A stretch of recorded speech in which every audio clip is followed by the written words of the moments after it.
Straight ahead on 12 News, call it the cold rush. Winter came a little early this year. We'll take you to one Brooklyn Park auto shop for some important winter weather reminders. Plus, a promising new jobs report, what a local counselor says it could mean for pay. But first, gunfire in Somalia leaves a Brooklyn Park family grieving. I mean, it's shocking news. You know, it's kind of hard to take it in and to actually believe that it actually happened. 12 News starts right now. Hello, everyone, and thanks for joining us. A Brooklyn Park family is mourning the death of their loved one. 64-year-old Abdullahi Anshour was killed on Monday. It's possible the terrorist group Al-Shabaab was involved in the killing. Today, reporter Sonia Goins talked with the victim's family. The bottom one is a local village. These old pictures, A lot of memories. are all Marian and Al Yanli have to remind them of their father. I mean, it's shocking news. You know, it's kind of hard to take it in and to actually believe that it actually happened. Born in a remote village in Somalia, Abdullahi moved to the United States in the early 80s. He got a degree in engineering from Cal State University, Fresno. Anytime you have a problem, you could just call him, go to him. The family moved to Brooklyn Park in 2001. He kind of motivated us to work hard, to be how he is. Abdullahi was a civil engineer and returned to Somalia to help repair a damaged water system. He was working on helping to rebuild the sewage system in Mogadishu since it's been civil war for, about 23 years almost now. On Monday, bullets were fired into a car Abdullahi was riding in. He would never bother people. The family believes it could be the workings of an extremist terrorist group. He knew it was dangerous and it took him a while, but it's just the fact that he felt like he could contribute and give back is the reason why that pushed him to go there. I think what this does is it just shows you that, you know, it's not just Muslims killing, you know, non-Muslims or whatever, you know what I'm saying? Mm-hmm. It's Muslims killing, and they're not even, I wouldn't even say Muslims. Hundreds showed up for Abdullahi's funeral in Somalia. It was even shown on television in Mogadishu. His family says they will miss the man who loved to tinker with computers and watch Netflix. This is not gonna make us discouraged to continue what our heart feels like we want to do for our community. Now, Abdullahi also has a wife and daughter in Somalia who are working on humanitarian projects. Family in Minnesota are worried about their safety as well. Abdullahi was also known for helping out his Brooklyn Park neighbors. His family says he would often help to clear the snow off their sidewalks. Mike and Alex. All right, thanks a lot, Sonia. For the second straight day, a pedestrian in the Northwest Metro is struck and killed. The latest incident happened at 12:30 a.m. on Interstate 94 in Brooklyn Park. The State Patrol says 20-year-old Trevon Tucker of Columbia Heights was standing in the right lane of eastbound traffic. Authorities say Tucker was wearing dark clothing and had his hands in the air when he was hit. Authorities say the driver who struck Tucker tried to stop, and we don't know yet why Tucker was standing in traffic. It was a much different set of circumstances that caused the death of 61-year-old Meshu Lamu of Brooklyn Park. Lamu was hit Tuesday night on Highway 252. State Patrol says one and possibly two vehicles struck Lamu as he was crossing the highway against a red light. Authorities say neither of the vehicles stopped. State Patrol is looking for a 2004 Suzuki Vitara, similar to the one you see here, but possibly a different color. They believe the SUV has gray fender flares and damage to the left side.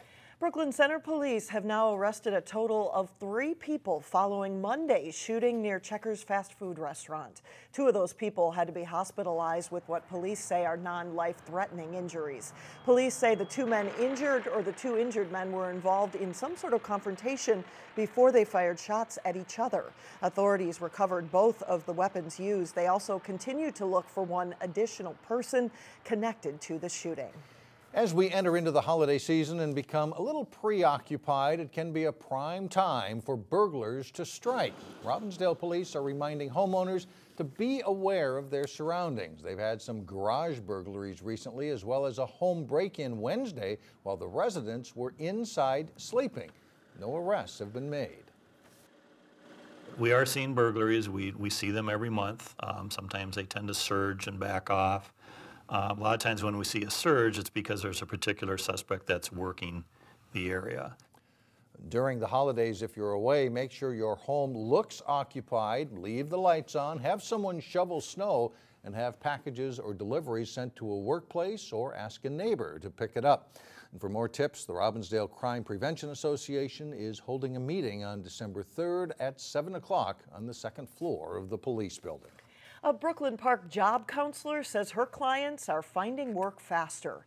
Employment numbers released today show the state added 9,500 jobs in October. It dropped unemployment to below 4%. That's the lowest level in 8 years. A job counselor with Hired says unemployed workers are still coming through the door, but their job search is shorter.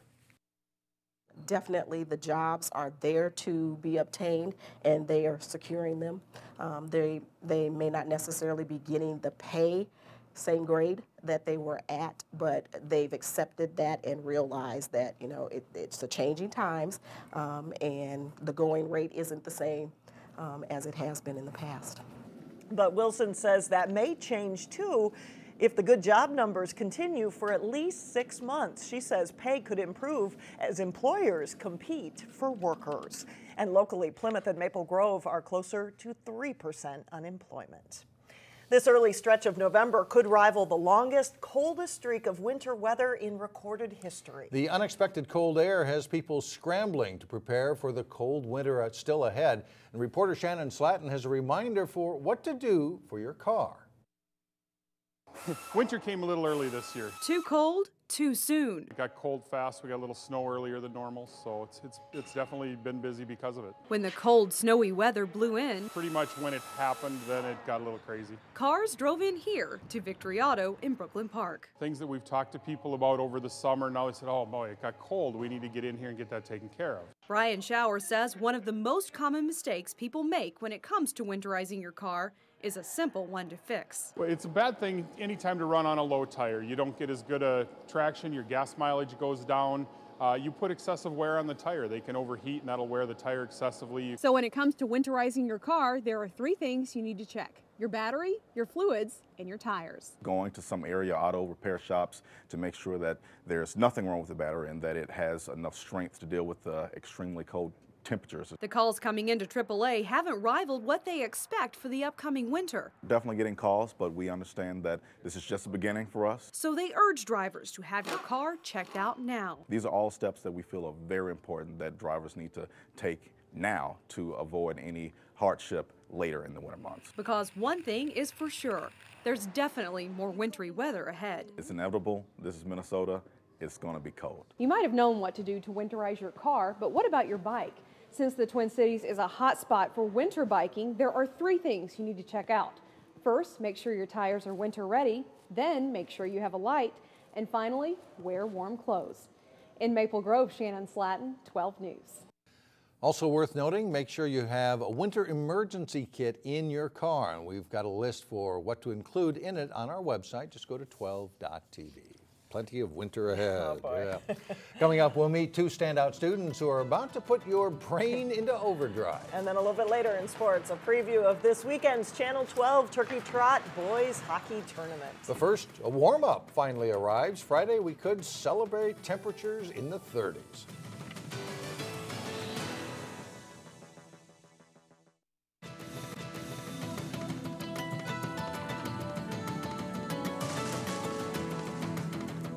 Success in high school debate requires preparation, knowledge, passion, the ability to confidently argue your point, and then speak really, really fast. Well, today's standout students from Wayzata High School have excelled in all of those areas, and as Delane Cleveland reports, they've earned some national recognition in the process.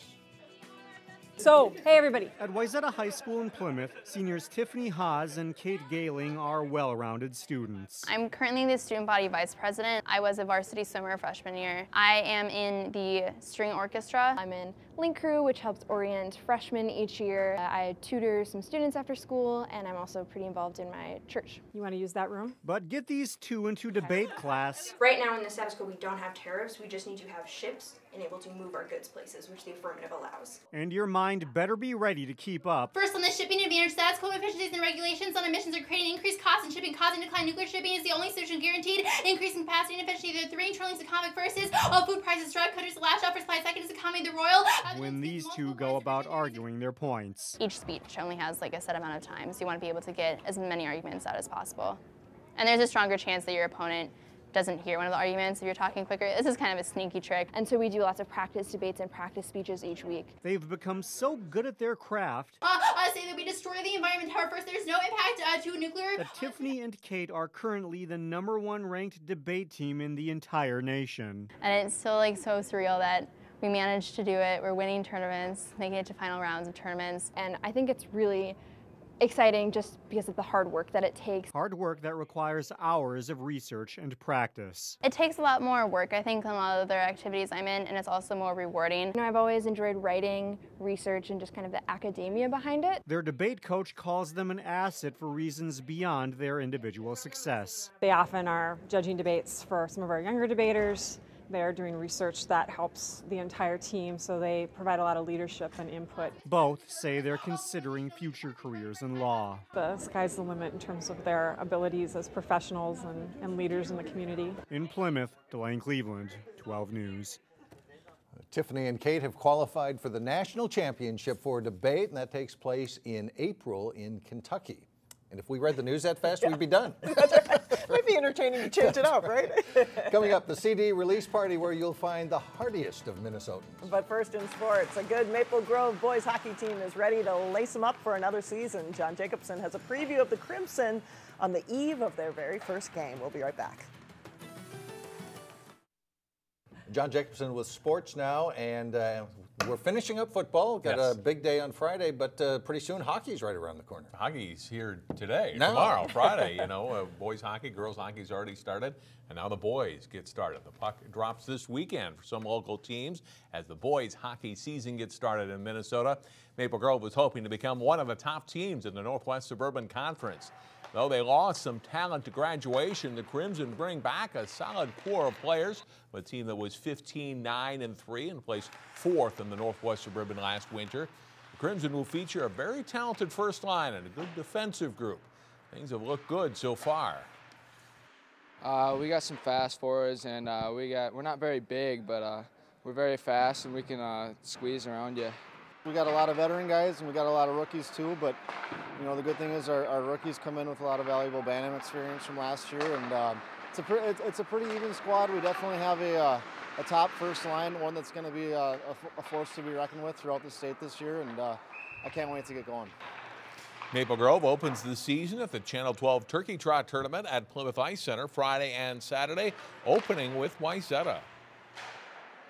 Those games are the best games, you know, biggest student section till sections actually, and you know, they're fun to play against. It's a big tilt. I mean, Wayzata, obviously they're a great team, and we think we have a pretty good team ourselves, so it's a good test right out of the gate, and you got to be ready to go right away. It's very important for us to get off to a good start and have a good game against one of our rivals in Wayzata. They're a really good team. They lost a couple players, but they're still very solid, and they still have some good forwards, a solid defense, and they got a good goalie.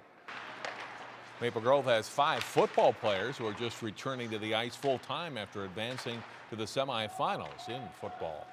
The Osseo boys hockey team has struggled the past few years, but the Orioles are hoping to turn things around this winter.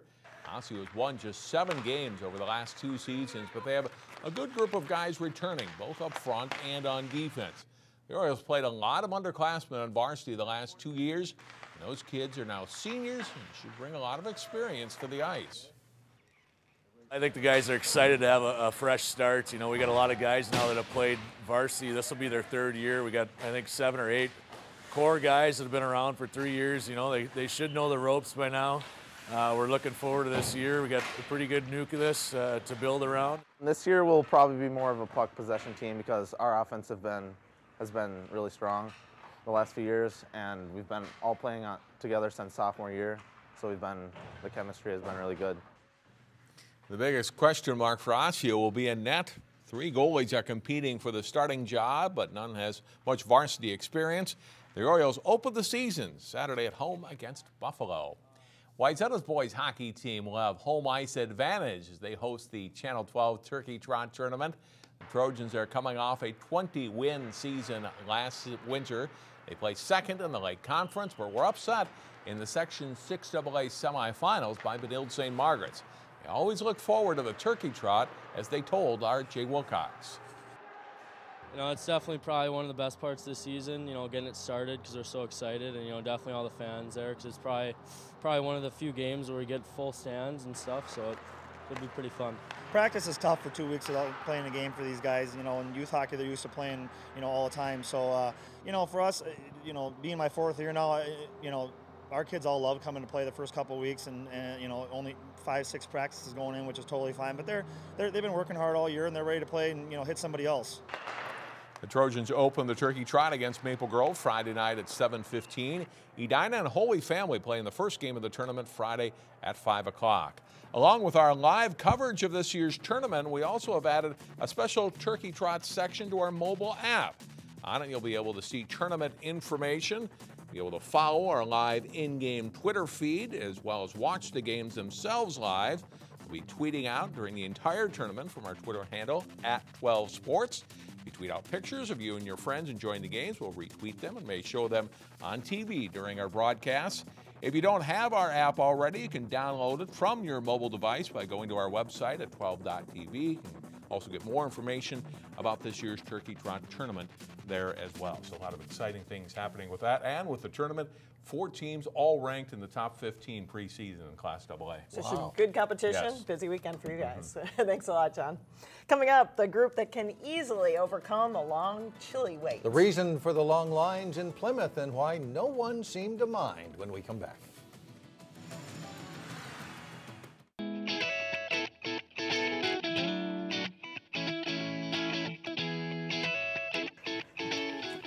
Finally, a story of camaraderie overcoming the cold. At the Plymouth Target, music lovers lined up early this morning to purchase copies of the latest Cities 97 sampler, which raises money for Minnesota charities.